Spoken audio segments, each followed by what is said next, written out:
So first off the bat, I'm gonna apologize because I'm under the weather and my voice is clearly showcasing that.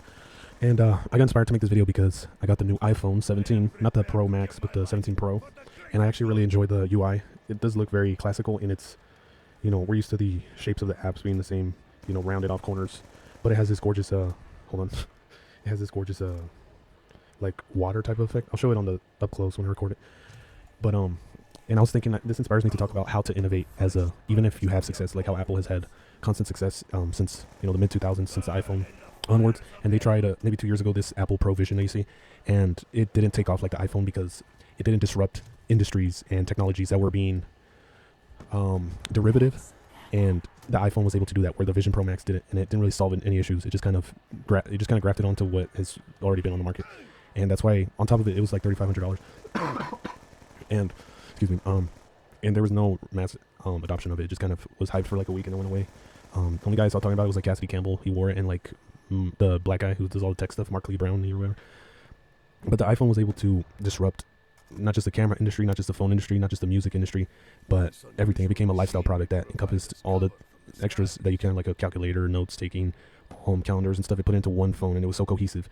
And a lot of phones had that, like the BlackBerry or the Palm or whatever, but the iPhone just did it so well, and it just did it at the perfect time with the perfect marketing. And Steve Jobs, of course, unveiled the technology.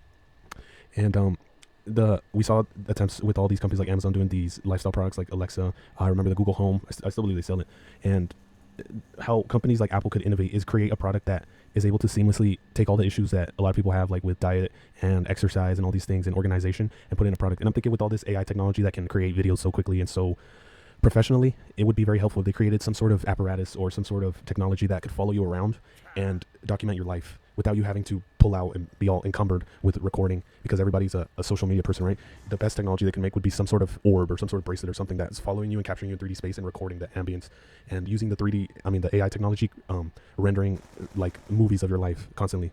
And it could curate and create very curated and sophisticated entertainment from that. Like let's say you went to a concert or a party or something, you could like relive that through the video, and then it could document it for you and create narratives that are, you become like you are the movie character, and it creates movies for you. So I'm thinking like that. And they could also like innovate in creating some sort of apparatus that musicians have to use, where they monopolize it, like monopolizing distribution of music. And like if they made a all-in-one thing, like an apparatus that you record and mix and compose and market and distribute your music on it, maybe like a soundboard or something.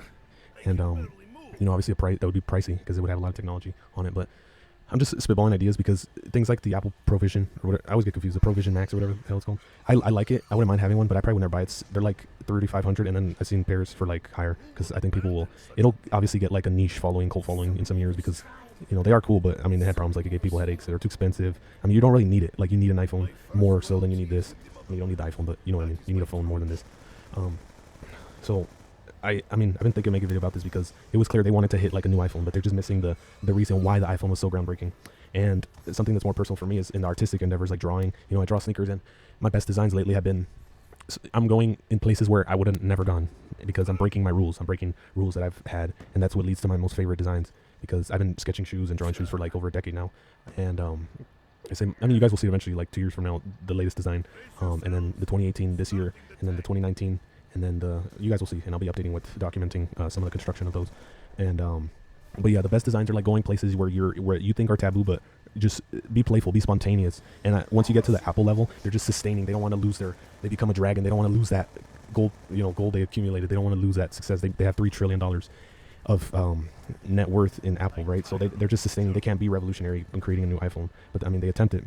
But I feel like you kind of, at least for me, you always have to keep innovating. That's like the point of life, to have that verb, to be spontaneous. Okay, we're doing this today. It works. Tomorrow we're doing this. We're going to keep flipping the script. And I think this 2026, I want to keep embodying that as much as possible. Ironically, I got sick. I was going to do a new video style. It would be in person, but I didn't do it because I got sick.